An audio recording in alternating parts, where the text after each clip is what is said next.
pure experiences.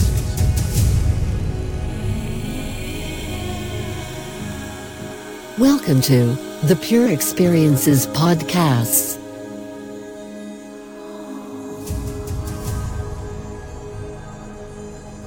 As we know, there is no I, there is no person, there is no individual, and there is no doer, because there is no one to do anything. This is essentially self-realization. This is odd because the disappearance of the separate self, the I, is the appearance of the universal self, the Atman. It is still called self-realization because shifting of the identity. Realizing no self is self-realization. That is again a very odd statement. But here the no self means realizing that there is nothing separate from the whole. It is all not two. So the self is never found. Only that which is assumed as self is destroyed. This is the essence of self-realization. Those who are still looking for the self, good luck, because cannot be found. It is not there. Whatever will be assumed as this is the self, it will be a wrong assumption.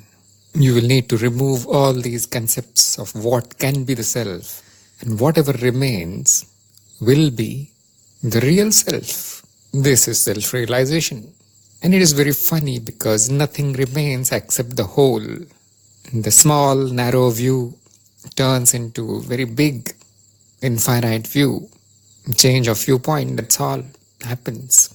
The self is never seen as appearing out of nowhere. It is seen as always being there, only hidden behind the wrong concepts, assumptions, beliefs. It is seen as always being there, not as appearing out of somewhere, or not as a progress out of ignorance into self-knowledge. Destruction of ignorance is knowledge. There is no separate knowledge of the self. Once this happens, the separate individual self, aham, ego, whatever you want to call it, is gone, annihilated.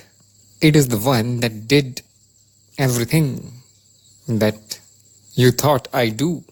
There is no I, so there is no doer now. Who is doing it?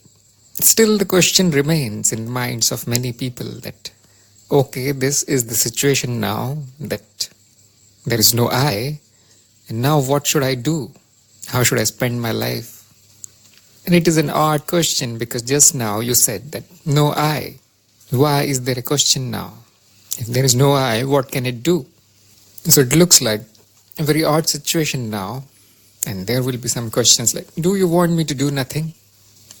How can I remain alive in this world without doing anything? And there are more intelligent questions like, okay, there is no I to do anything, but actions are happening.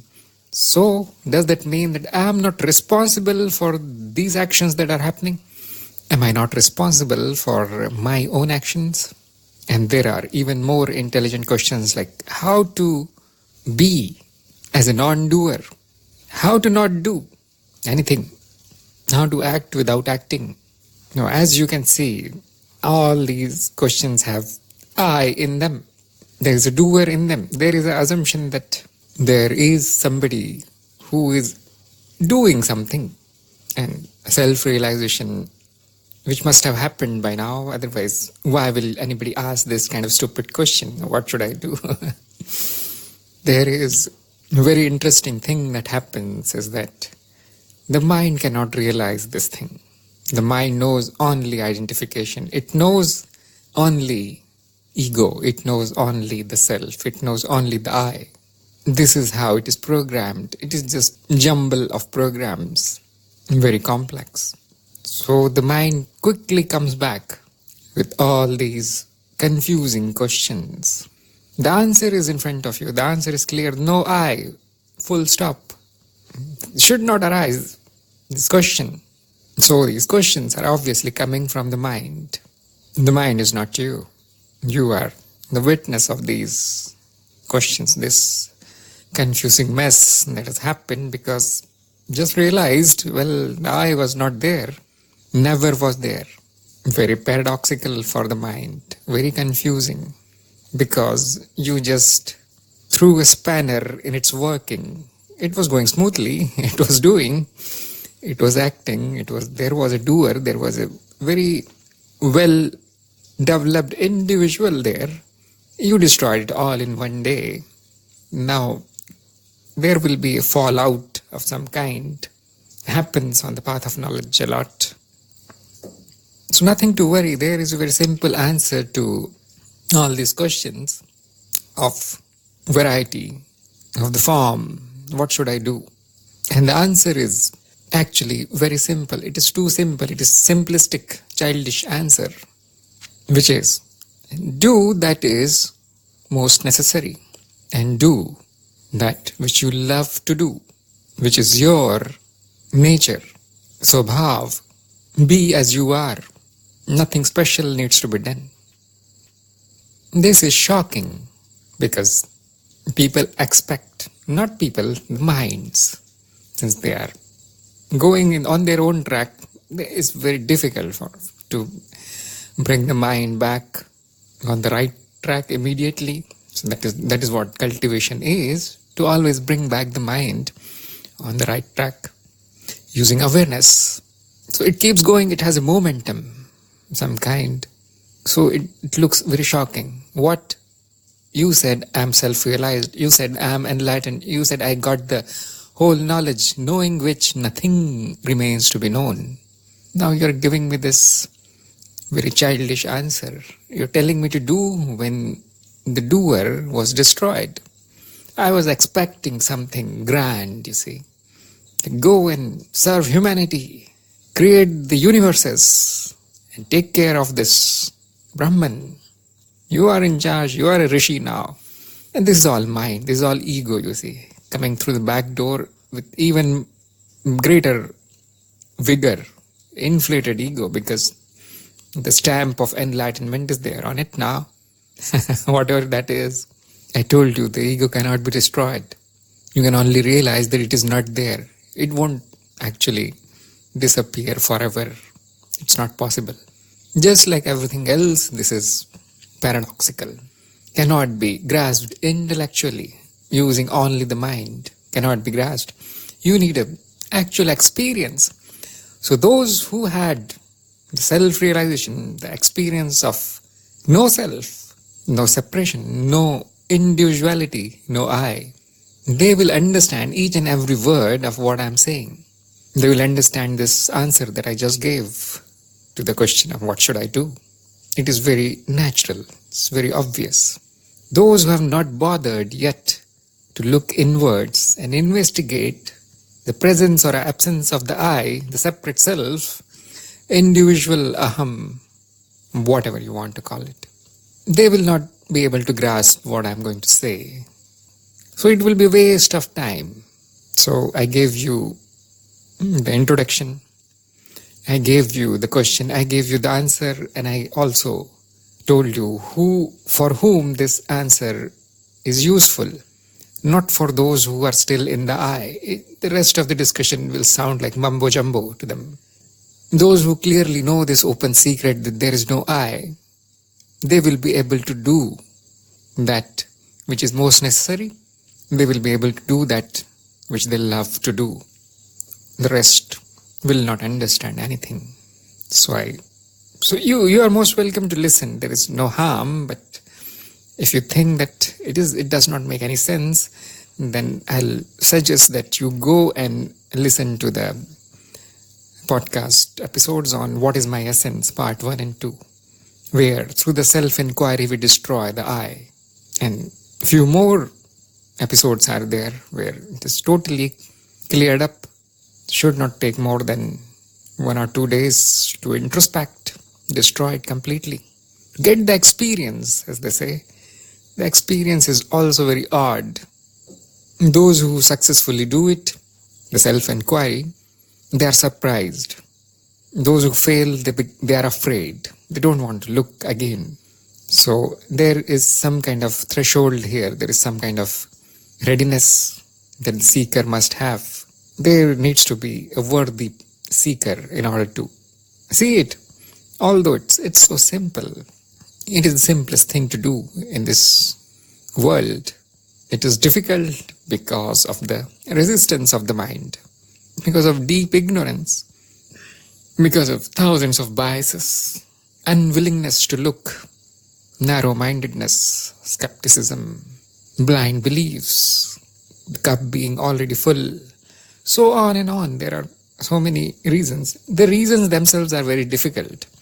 The knowledge itself is very easy. Look, there is no self, there is no I, there is no individual, there is no ego, but there is an illusion of it, which is created by the mind. And this illusory self must do. It cannot sit without doing anything. It must act. This is how we solve this question. The real self, or the universal self, the universal consciousness, does not act. It is merely an observer, a silent witness of everything that is happening. Nobody is doing it. Nothing is being done. There are no intentions behind anything that is being experienced. There are no doers. Nobody is responsible for anything that appears here in our experience. Any kind of experience, before birth, during life, after death, this world, that world, beyond the world, any experience, not being done by anything, not even by that which is witnessing. It is only witnessing. The doer resides fully in the domain of the mind as an assumption, as an illusion, and it is very necessary for its functioning. Without the doer, without the separate self, the individual, mind simply won't function. It is very important component of the mental structure, layers of the mind. There is one layer that is fully dedicated to construction of the individuality, maintenance of it. In spite of all the impermanence, this individual is being maintained. It is being maintained as an object, and it is being maintained in the same fashion. Other objects are being maintained in spite of their impermanence, about which we discussed in sufficient detail in probably the last episode on the mad world, or even before that, how the mind has mechanisms to keep the illusion of permanence going. And the ego, or the I, is also one of the illusion, one of the objects which, although is a river of experiences, a flowing experience, it is maintained as one constant thing. That's why it is an illusion. That's why we call it illusory, because it's not there still.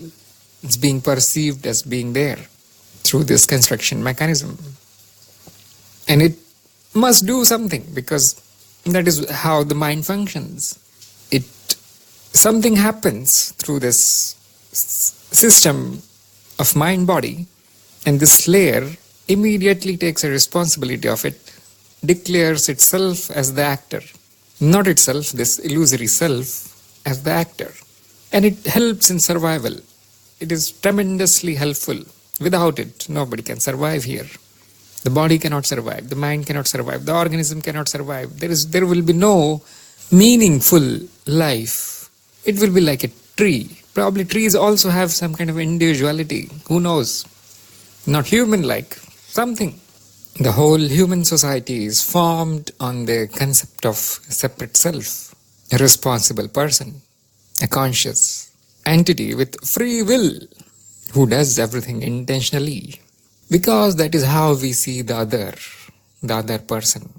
The illusion of the other person is formed, painted in this way, in these colors. A body, a mind, intention, free will, likes, dislikes, responsibility, so on. These are the colors that construct this image of other. And there is a other for this one also. There is a person for this one also, this body and mind. Just like the other is a construct, this one also is a construct. Just like the other is doing something through his or her own intentions and free will, this one is also seen as, appears as doing something through its own intentions, likes, dislikes, and is held responsible. Just like others are held responsible for their action, their apparent actions. So this is how the whole illusion of a society works. Without this, it will fall away. I cannot even imagine what can happen. It will be a big mess. You are not you, I am not I. So what now? There is no doer, let's not do anything. There will be life, but it will be very, very a simple life. It will be like bacteria and bugs, trees and plants. Even the insects have very complicated life because there is individual there. All the separation is not as clear as in higher animals. So because of our well-developed sense of ego or individuality, we could evolve to the level of humans, because a human is nothing without a society. Human is a group animal. You see, the language that I am using to talk to you comes from the society. How to eat, how to sleep, how to sit, how to walk, how to talk, how to feed myself, how to clothe myself, how to clean myself. Everything comes from the society. This individual is nothing without the society. Even those who leave the society, they cannot leave it when they were infants. They would die very quickly. They need a family, which is again society. People tend to form these groups in order to survive, and that has helped a lot. So see, it is important, even though it is an illusion. In the whole scheme, it is an important illusion. Cannot say that no, and there is no individual, and now I am not going to anything. That is kind of not well thought statement. We should think. There is a reason that all the illusion is there. It is because of the necessity. Necessity means that there cannot be anything else. It is like a homework I give you to see the truth of the statement that it is all because of necessity. So the first thing we do is accept, because this is necessary. Yes, there needs to be an individual, there needs to be a doer, and it must function in the society. No matter how godly you are, no matter how refined you have become, you are the same little individual. The spiritual knowledge is of no use when it comes to functioning as an individual in the illusory world, illusory society. The illusory individual must function in a specific way. It is all out of necessity. So when we talk about the self, we talk about the Atman, Brahman, we say no individual. This is the ultimate truth. There is no separation. When we talk about the illusion, we talk about the individual. Now it is there. Accept. What else can you do? Accept the illusion as long as it is there. Otherwise, it is going to cause a lot of conflict and odd kind of behavior, which we see in the spiritual community. It gives rise to all kinds of conflicting ideas, conflicting actions. And don't worry, there is a solution for this.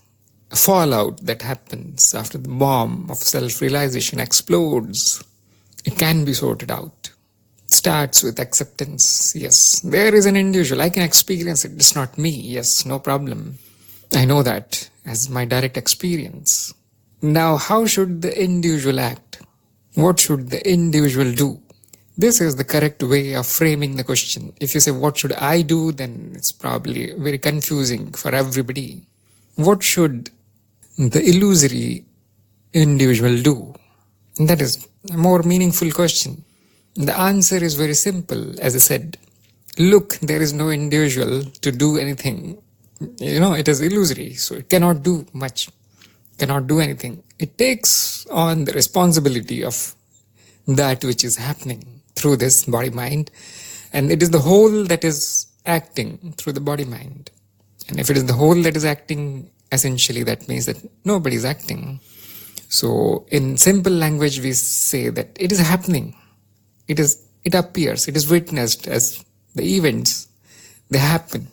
How do they happen? And the answer is very clear that it is programmed, it is memory, it is the sanskar, karmic structure, the genetic coding, and the programming that the mind does through its own experiences. What is good for it, what is bad for it, what is pleasurable, what is painful, and so on.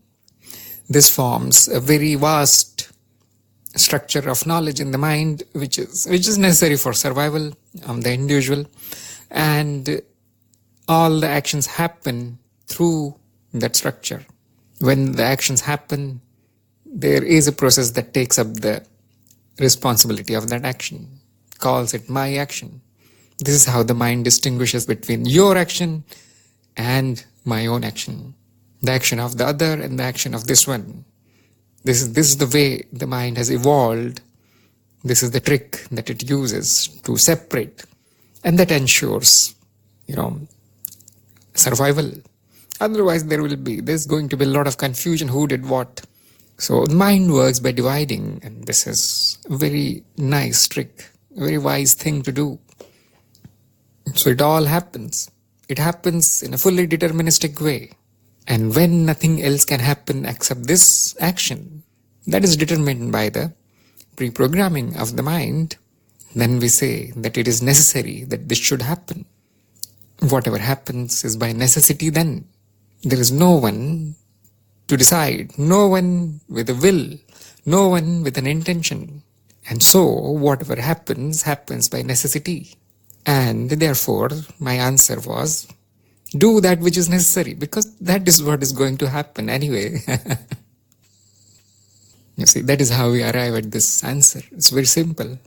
And that is why I said, those who still think that there is a thing there which is exercising free will, there is a thing there which intends to do something, and then everything starts. There is a cause there which causes the action, and that cause is me. Well, you need to investigate more. And that is why I said, you won't understand a single word of this discussion. Question it. Question everything. Question your assumptions. Look directly. Look without conditioning. Look without mind. Have a direct experience which is unfiltered. You cannot read it in the books. You cannot listen to me or somebody else and find, oh, it is there. No, these things are only pointers. They are asking you to investigate. It has to be your own experience. It has to be your own realization that no, things are happening. And yes, there is this illusion of doer. And yes, it must happen in a fully deterministic way. Even if it happens randomly, well, nobody is there to decide randomly also. The randomness is there. You can say, what is randomness? It is something which we don't understand. The causes are too many to understand. Remember, it is the whole that is doing. There are infinite number of causes here, and so the model of cause and effect is not useful. See, the cause and effect is also an illusion created by the mind, and the purpose is again survival. It needs to know what causes what.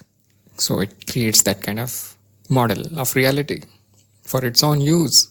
Very easy to demonstrate all these things. We have done that many times now. So all that happens through this body-mind, the illusory individual, is by necessity, and that is what one must do. Do that which is necessary. And nothing else will happen. This is a guarantee, you see. Nothing else can happen. Only that which is necessary happens.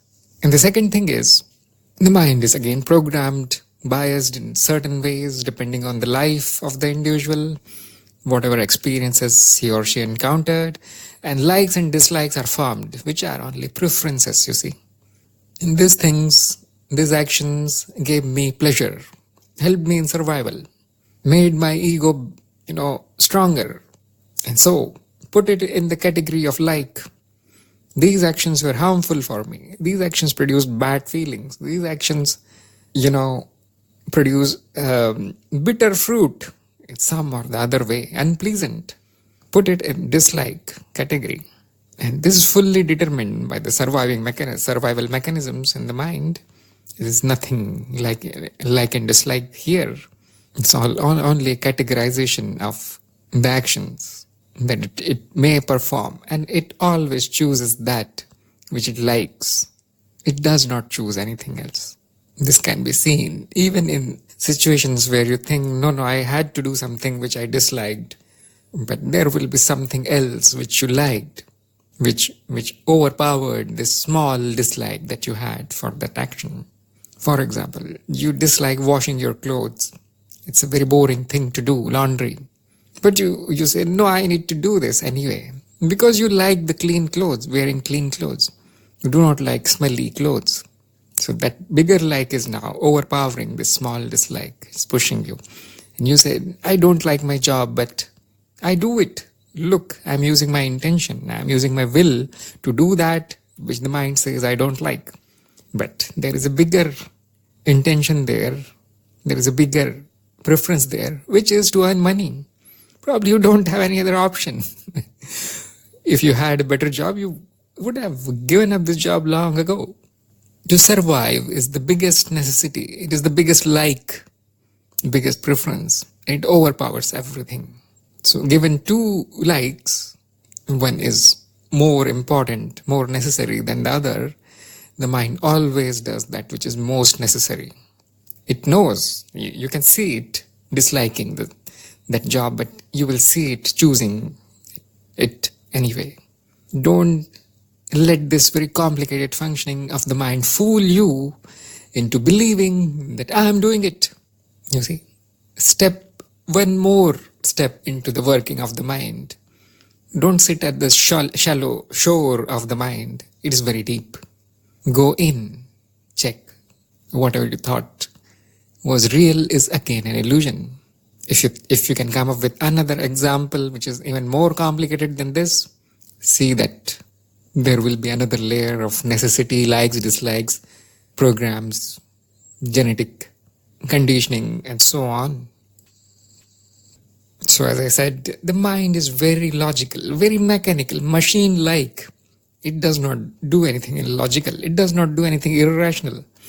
The irrational is also contained in the machinery of the mind, and there is always a reason for it. And the reason is always necessity. It is always necessary. That's why it does that irrational thing. And we have discussed this topic also in extreme detail. Probably it's called spirituality and logic, something. The topic was called like this, where I went into the details of the working of the mind, that it cannot do anything that is illogical, cannot do anything that is irrational. There's always a very complicated reason for whatever it does. It is always necessary. It is always according to the program. It is always according to the karma or sanskars, if you want to use the old language. So all actions, they get filtered through the likes and dislikes. And that is why the mind does only that which it likes, which it absolutely loves. It does only that.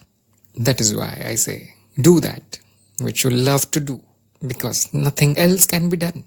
Nothing else will happen. You can see it. You can check it. You can confirm it again and again and again. I'll be very happy to know some exception to this rule, that all actions happen by necessity. All actions happen through the filters of likes and dislikes. It is pure conditioning. That is what mind is. You think mind is something magical? No, it's a machine. It's an object. It's a non-physical object. There are no physical objects here. It is structured in layers. Every layer functions in essentially the same way. It is by necessity. It is by program. Every layer has a corresponding memory where there is a program. It is executing exactly that. It is a self-programming mechanism. So that the incoming experiences, they reprogram it. And it is always in accordance with the principle of survival. That which sustains the mind, not the body or something else, mind. The body is use and throw thing for the mind. That which sustains the mind is preferred, becomes the program. The action happens according to that conditioning. So even though there is no I, there is no doer, there will be doing, there will be acting. How will it be? Through the conditioning. It will be always that which is necessary. It will always be that which the system loves to do, where there are preferences for it. I highly recommend you to go and check for the validity of these statements. Probably I'm wrong. Probably there is something more that we must do. Enlightenment does not matter. Everybody should do these things. Probably you think like this. So investigate. There is a lot of mess in the world created by such people who think that one should do this kind of action because I say it, because according to my knowledge, this is the right action. So everybody must do it. And like an idiot, they enforce their preference on others. Those who are itsy-bitsy kind, they cannot, they can force their will on their dog or on their child or on their wife. But somebody who grows a little bit in the society, attains a position of power, then he can wreak a havoc with this kind of mentality, with this ignorance. And fortunately or unfortunately, only ignorant people rise to the power. The person with knowledge has no interest in these kind of stupid activities to overpower others and all. There is one more interesting thing, that when in ignorance, we do absolutely unnecessary things. When in knowledge, we do only that is most necessary, most required. Now this can look as if it is contradicting my other statements that everything must happen according to necessity. So for an ignorant person also this must be true. So how can I say that the ignorant person is doing something which is unnecessary? This is a big topic in itself. You will find that the earlier statements holds that yes, even if there is no self-realization, there is a total ignorance, whatever the actions happen through such a person are also necessary. They're also according to likes and dislikes. They also do that which they love to do. Nobody will disagree with this. So how can I say that the Jnani does everything that is necessary and the Ajnani does, totally unnecessary, useless things? Now we need to step down a little more into the illusion. Accept that there is ignorance. There is like this mechanism in the mind. And now see that some actions are harmful to the whole. Some actions are violent. In the very broad sense of the word, violence. They're causing damage to the whole. They're causing damage to the evolution, to the universal mind, the structure, the whole structure. And we categorize them as unnecessary. This is probably the third step into the illusion. We are going deeper and deeper. And so, knowing that I am the whole, I am not this individual, we can categorize these actions as unnecessary, even though we fully know that they are happening according to the preferences in the mind. They cannot happen in any other way. So you can even take one more step into the ignorance and say that do that which ensures your survival, which keeps you alive, which keeps you happy and free, while fully knowing that nothing can be done, nothing else can be done. These are the objectives of the mind. Survival is its only action. And so, in line with the mind and its preferences, this solves everything. It's very clear now. There should not be any kind of doubt now that, there is no doer, probably I'll just sit here and just breathe. You can try that. It's not going to work. The individual cannot sit, and the Maya won't let him sit. This is like an agreement when we took the form that you will need to do something here. I'm giving you this experience of the world, of the body, of an individual in the society of individuals. Now you cannot say no. Otherwise, you don't go there. This is what Maya told us. This is what she said when you sign the agreement, the end user agreement. And so you will find it's impossible to sit here. You are always doing something. And then over and above, there is a confusion that, no doer, what should I do? This is the root of this confusion, that you are mixing the fundamental knowledge with illusion. Now you have taken up the illusion, you have taken up the illusory body. So take up the illusion of the doer, also accept it. And you know that nothing else can happen because there is no doer. So you accept all the actions that are happening through this body mind, through this individual. I don't know what it will do. I don't know whether it is right or wrong. There is nothing right, nothing wrong. And I don't know what effect it will have on the so-called individual. But I know only one thing, that nothing else can happen. Even if you try to do something else, it's kind of impossible. This will bring peace to the mind because you are an actor, just like a movie actor. You know that you need to act according to the script. And the script is your own karmic programming. So you're freed from the responsibility. Now the actor is doing whatever the script is saying. Now the funny thing is, you cannot tell this to the other actors. Look, I killed your brother in the movie. That is because of the script. The other actor is going to fight with you, is going to kill you in the movie. That is also written. That is his script. You cannot complain here. So if you are in the illusion, then accept the whole of it, not only my part. Look, I am not responsible for my actions because you see, it is all happening. So yes, the others are also not responsible, and if they kill you, if they if they do something horrible, then they are also not responsible. Then it's not only your responsibility that is illusory, everybody's responsibility is illusory then. So you see, it does not work like this. You cannot escape this. If you are in the illusion, then play the part as if it is real, and that is the fun. Otherwise the movie, it's not worth watching. It's not worth acting in that movie. That you don't want to go by the script, but you want others to follow their script. It's not. It will be a flop movie. It will be a total disaster. The director will kick you out. The director is Maya. She does not like such actors. That's why those who are liberated from the doer, they do not appear in Maya again. She does not let them appear again here. That is all forever. They have become nothingness. They have become everything now. So once there is this mind, there will be individual, there will be structure, and it will act according to that structure. It's conditioning. There are many, many layers of conditioning. It starts from that which you heard 1 second ago to something which you have done, which you did 1,000 lifetimes ago. And don't even try to dig it out. It's very dense, it's very deep, it's very complicated. The karma is very dense. The Maya is very complex, beyond human understanding. Accept. Because you can see the essence. You can see that it must be happening like this essentially. You don't need to go into the details.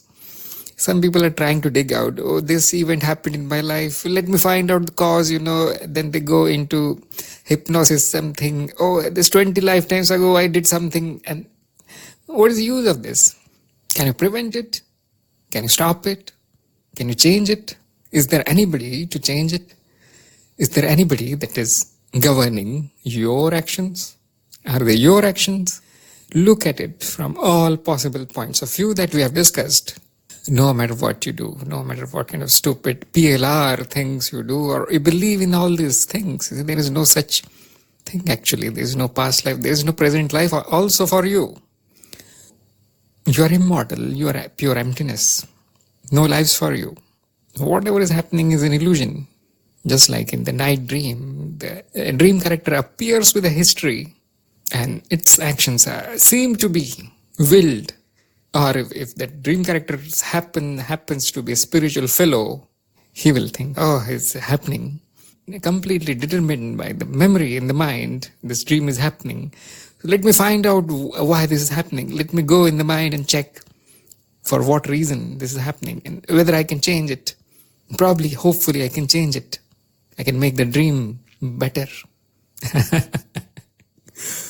You can see the foolishness of the dream character here. No matter what he does in the dream, It is going to happen. It has already happened, actually. It is just being witnessed. It has happened in a perfectly deterministic way. So this is a metaphor. It should not be confused with this illusion of the waking state. It is similar and not exactly the same. So we are not exactly a dream character, but something similar is going on. So it does not matter. See, you cannot change the actions. There is nobody to will the change. There is nobody to intend to change. It is also happening. It is also happening according to the need, according to the necessity. And now, after listening to this, there can be many questions like, I should not then cultivate. I should not try to improve my mind. I should not behave in a better way. I should not be non-violent. Should not be unconditionally loving. I should not do the right thing. Or should I? You see, these confusing thoughts must be there in your mind now. So look at it from the same angle again, that if there is a desire in your mind to improve the body or improve the mind, improve its behavior, then this desire also appeared out of necessity. Now nothing else will happen. The improvement will happen. There's nobody doing it. It is also happening. So let it happen. If you feel it is necessary, yes, I should change my behavior like this. I should get rid of all my afflictions of the mind, all my bad habits, addictions, and attitudes, and bad, wrong beliefs, rotten beliefs. Then yes, because necessity has arrived now. Now the reprogramming has happened. Nobody is doing it. You cannot do it. You cannot improve anything. And some people think, I can improve myself and I can improve the other also. I can show them how to behave in a proper way, in a spiritual way. And this is the stupidity of the highest order. No, you cannot determine your own actions. How can you even think that you can make others act in a specific way according to your preferences? Look, that is why the Jnani is just sitting here, not trying to improve anybody, not interested in the world, not interested in any charity.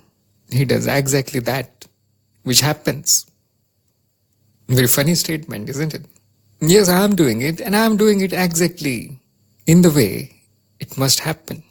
I call it my intention, I call it my will, I call it my like and dislike. How does that matter? Call it anything you want.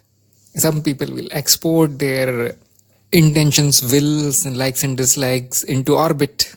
They will launch it there. They like to see something sitting in the sky which is doing all this thing. Well, this is a distortion of the spiritual teaching. And the whole is doing it, and then, and there is this ignorance in ordinary mind that the whole must be up there sitting in the sky. It is doing it. So yes, not my will. I'm relieved from this responsibility. No, it's not your will, but you're not also relieved, because the responsibility will be taken by the individual, and the society will not leave you like this. In spite of all the religious teachings, has anything changed in the society? Can I escape a crime by saying that, I did not do it, the whole did it? Not my will. What is the judge going to say? He will probably sentence you for 200 years instead of 20 years now. Because, you see, such a person with this kind of attitude is big danger to the society, who does not want to take responsibility of his actions. Should be locked away forever. You lock him up for 2 years, he will come back and do the same thing because he thinks he is not responsible. So they will brand you as lunatic, not religious, not spiritual. So you see, Jnani is also taking all the responsibility of his own actions. He says, yes, I did it. I own this thing. Yes, I married my child. It is my responsibility now. It is my responsibility to take care of my family, my country, my tribe, my body, my mind. I'll cultivate it. He does it with full enthusiasm. He does not sit at one place, so there is no doer. This will never work.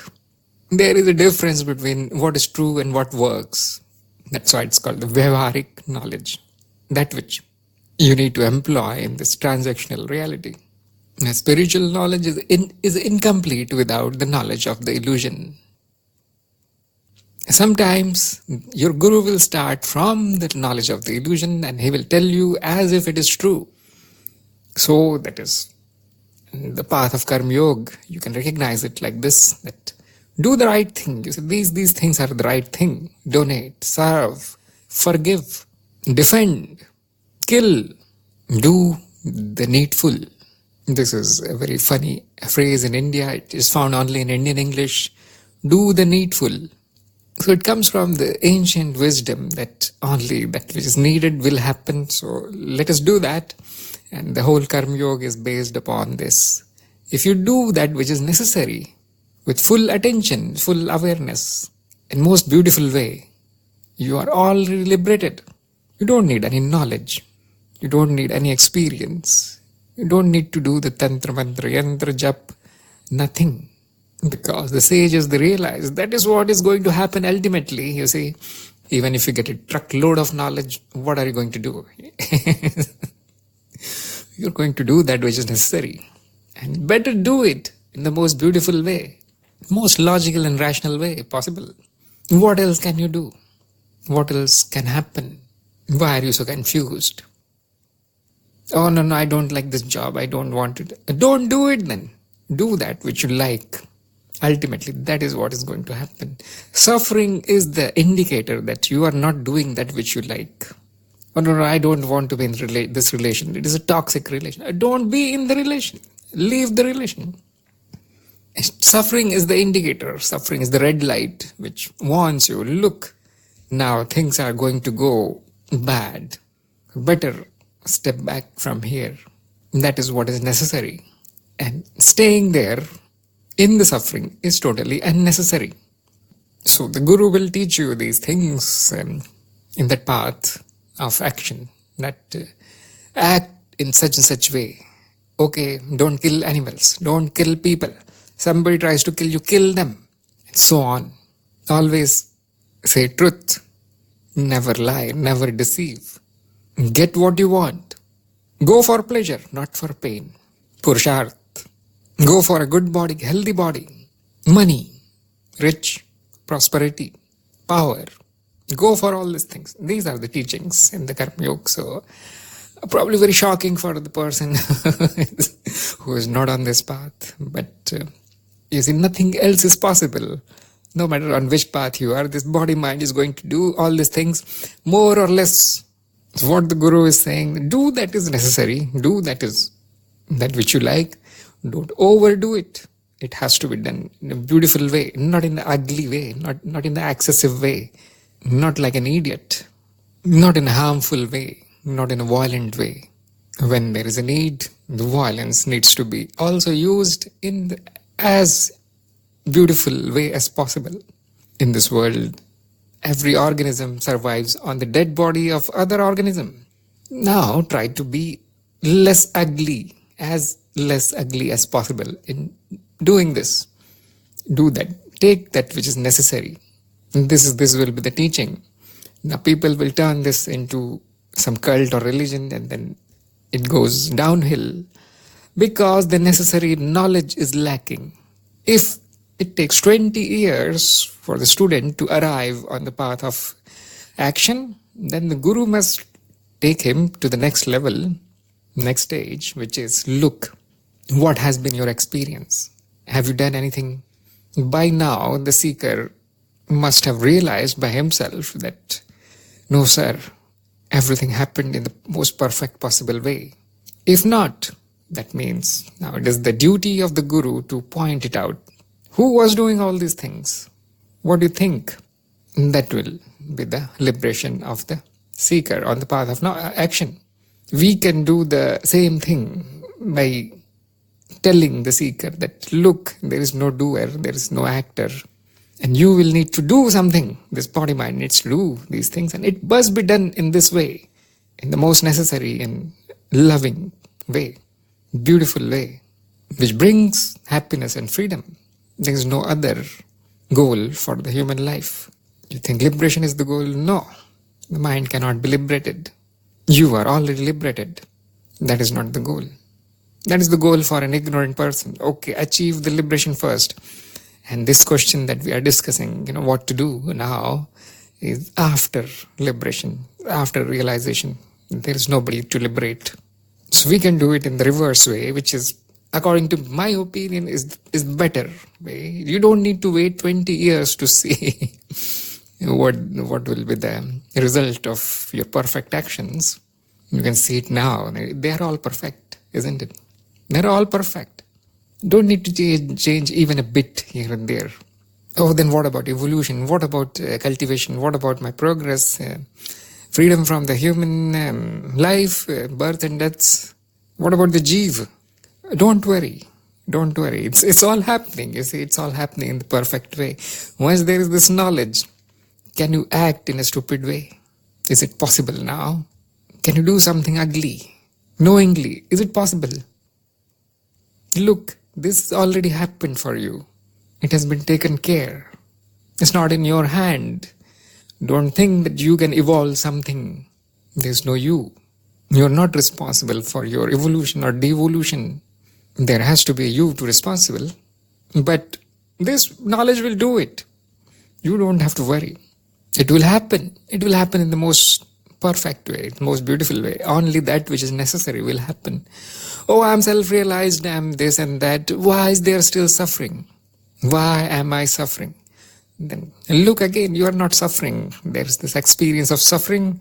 It is because of not doing that which was necessary. Now correct it. But I am not there, I am just a witness. So how can it correct it? Don't worry, it will correct itself. This seed has been planted, correct it, and this seed will grow into an action. It will terminate in an action. See, it is somewhat complicated if you think like this, but the essential stuff is very easy. All one needs to see is that all my assumptions were wrong about the doer. All my assumptions about the mind were wrong. All my confusion was because of the ignorance which was implanted by the society. You are this, you are that, you need to do this, you need to behave like that, you need to speak like this, you need to become like this. See that all this was BS conditioning. You gathered it from somewhere. Now your guru told you that, you see, the situation is something else. He has now planted the right seeds. Guru is also doing the same thing, you see. What else the mind can do? You need to have a seed there. You need to have a conditioning there. It's a little bit of refinement of your ordinary conditioning done by the ignorant society. The Guru has refined it a little bit, planted the right seeds, right karmic seeds, and they will then sprout and they will grow into a more evolved mind. It will be the same thing. It will be slightly refined, nicely developed, very well developed mind, and will be free, will be happy mind. There is no other destination for the mind. It is always happiness and freedom. All that it does is for happiness and freedom. That is the only necessity there. You think, no, it wants to have a good life, it wants to have good food and a big house and there are so many mates, social status, power and land. No, it only wants happiness and freedom. These are its actions, that's all. Results of the actions. This is what happens by necessity. The mind thinks that continuing in this body, in this mind, is going to bring me happiness, and so it does it. This is also happening by necessity. It likes it, it loves to be alive, to function here in the world. That is why it is caught in this cycle of deaths and births. You think it does not want it? No. There are preferences. As long as there are preferences, it will keep doing it. The Guru refines those preferences. You see, the mind is such a funny thing that it cannot be uprooted easily. It will not give up the old preferences for nothing.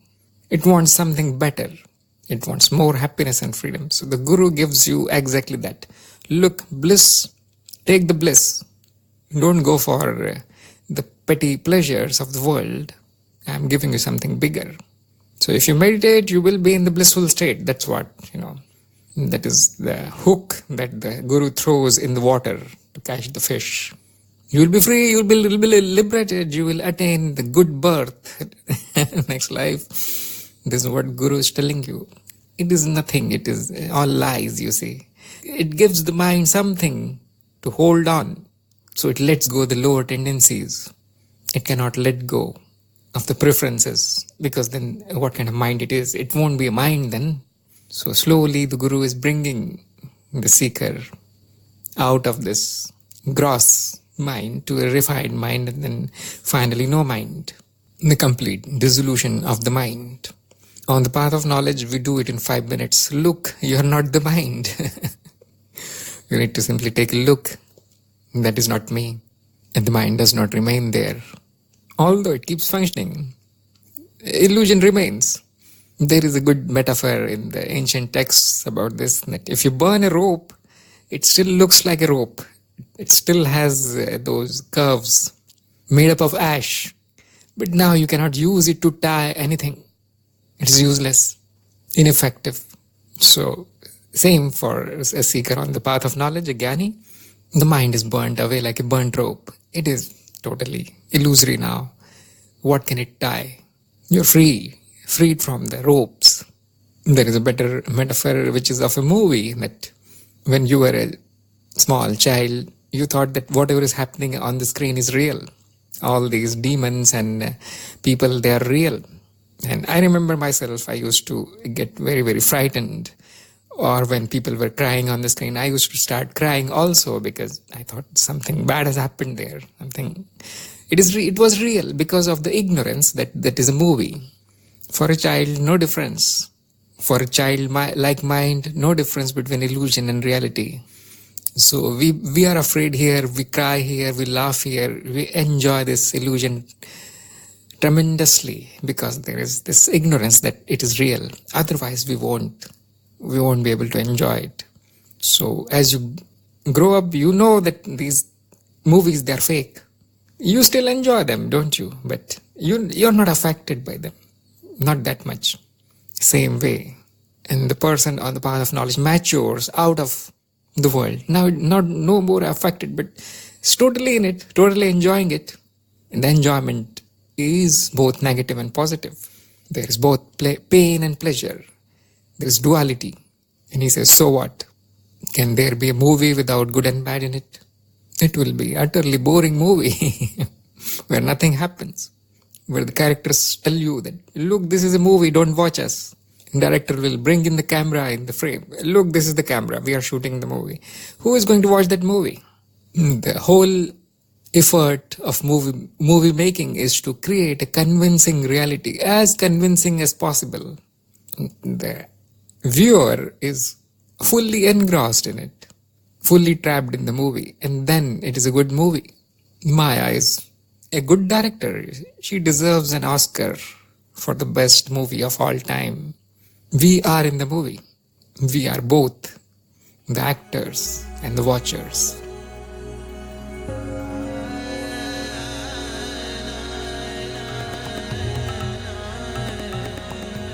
Pure experiences.